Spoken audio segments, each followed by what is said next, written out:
వినకూడని మాటలు విన్నప్పుడు అందరూ బాధపడడం సహజమే. ఈ మధ్య ఒక అడాలసెంట్ గర్ల్ ఫీవర్తో అడ్మిట్ అయినప్పుడు మేము ఇన్వెస్టిగేషన్స్ అన్నీ చేసిన తర్వాత ఈ జ్వరం ఉండొచ్చు అని చెప్పిన వెంటనే ఆ తల్లి చాలా ఏడ్చింది. అసలు ఆ జ్వరం ఏంటి? జ్వరం వస్తేనే ఏడవాల్సిన పరిస్థితి ఉందా? చూద్దాం. ఆ అమ్మాయి 2 వారాల కంటే ఎక్కువగా జ్వరంతో బాధపడుతూ మా దగ్గరకు వచ్చింది. చాలా పరీక్షలన్నీ చేసిన తర్వాత తేలింది ఏంటంటే ఆ అమ్మాయికి ట్యూబర్క్యులోసిస్ వ్యాధి అంటే క్షయ వ్యాధి టీబీ ఉన్నట్టు నిర్ధారణ అయింది. ఈ విషయం తల్లికి చెప్పగానే తల్లి చాలా ఏడ్చింది. ఎందుకని ట్యూబర్క్యులోసిస్ అనే మాట వినగానే ఆ తల్లి అంతగా ఏడ్చింది?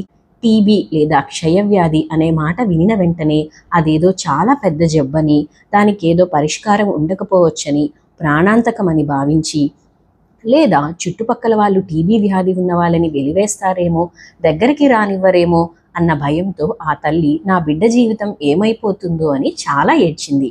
నిజంగా ట్యూబర్క్యులోసిస్ అనే మాట వినిన వెంటనే ఆ వ్యాధి వచ్చిన వాళ్ళు భయపడాలా, బాధపడాలా లేదా చూద్దాం. ఈరోజు మనం ట్యూబర్క్యులోసిస్ అనే వ్యాధి గురించి మాట్లాడుకుందాం. ట్యూబర్క్యులోసిస్ అంటే క్షయవ్యాధి. ట్యూబర్క్యులోసిస్ లేదా క్షయవ్యాధి అనే పేరు వింటిన వెంటనే కేవలం ఊపిరితిత్తులకు మాత్రమే వస్తుందేమో అనుకుంటాం. ఊపిరితిత్తులకి సాధారణంగా వస్తుంది. వచ్చినప్పుడు దగ్గు లాంటివి బయటపడతాయి. చెస్ట్ పెయిన్, ఛాతీ నొప్పి లాంటితో కూడా బయటపడుతూ ఉంటుంది. వీటితో పాటు అన్ని ట్యూబర్క్యులోసిస్ వ్యాధిలో కూడా చాలా వరకు బరువు తగ్గిపోవడం, జ్వరం ఉండడం అయితే ఉంటుంది.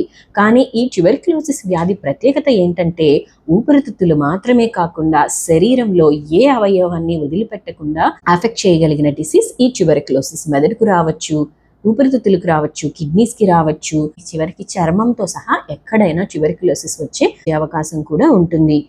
ఏ ట్యూబర్క్యులోసిస్ వచ్చినా కూడా సరైన ట్రీట్మెంట్ తీసుకున్నప్పుడు చాలా వరకు ఆ వ్యక్తి నార్మల్ అయిపోయే అవకాశం ఎక్కువగా ఉంటుంది. మందులతో పాటు చక్కటి పోషకాహారం తీసుకున్నప్పుడు ఎలాంటి సమస్యలు లేకుండా ఆ వ్యక్తి నార్మల్ అయిపోతారు. ట్యూబర్క్యులోసిస్ క్షయవ్యాధి అనేది చాలా పురాతన కాలమైన వ్యాధి. ఎన్నో వేల సంవత్సరాల నుంచి కూడా ఈ వ్యాధి మన సమాజంలో ఉంది. దీనిని అరికట్టడానికి చాలా ప్రోగ్రామ్స్, వ్యాక్సిన్స్, మెడిసిన్స్, ఇంకా చాలా విధాల పోరాటాలు ఇంటర్నేషనల్గా, నేషనల్గా కూడా జరుగుతూనే ఉన్నాయి. ఉచితంగా పరీక్షలు చేస్తారు, ఉచితంగా సరిపడినన్ని మెడిసిన్స్ కూడా ఇస్తారు. ఇంకా వీరికి అవసరమైన పోషకాహారం కోసం గవర్నమెంట్ వారికి నెల నెల మనీ కూడా ఇస్తుంది. అయినా కూడా ఇంకా ఈ ట్యూబర్క్యులోసిస్ గురించి భయం ఎందుకు? ట్యూబర్క్యులోసిస్, అందులోనూ ఒకవేళ ఊపిరితిత్తులకు సంబంధించిన ట్యూబర్క్యులోసిస్ ఉంటే మనం దగ్గినప్పుడు అది ఇతరులకు స్ప్రెడ్ అయ్యే అవకాశం ఉంటుంది. ఒకప్పుడు ట్యూబర్క్యులోసిస్ వ్యాధి వస్తే సరైన ట్రీట్మెంట్ లేక చాలామంది చనిపోయేవారు. ఇప్పటికీ కూడా చనిపోతున్నారు. కానీ ఒకప్పుడు చనిపోవడానికి కారణం సరైన ట్రీట్మెంట్ లేకపోవడం.